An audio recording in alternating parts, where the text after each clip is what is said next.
Lurus dulu. Undur. Lagi. Okey, pusing habis. Sambil gerak. Gerak. Sambil gerak. Lagi. Sampai tayar kat belakang tu. Lagi. Okey, pusing steering. Gerak. Lagi. Gerak. Okey, tegakkan dia, lurus, undur. Luruskan dia. Stop. Dah. Turun bucket.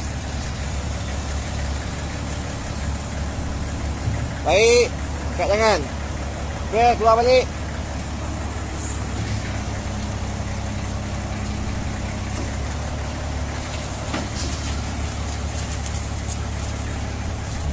Okey, keluar balik. Gerak.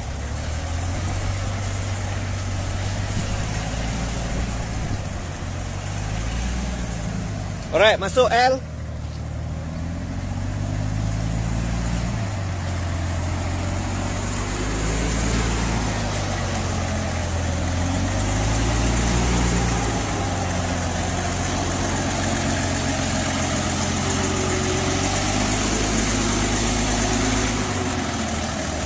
Okey.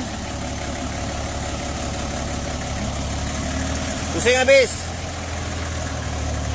Gerak. Lagi. Pusing habis. Lagi. Okey, tegakkan dia. Okey, lurus. Betul kan? Lagi. Masuk lagi. Stop. Okey, turun bucket.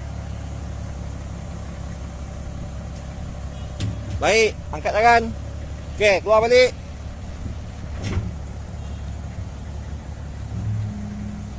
Alright. Stop. Keluar.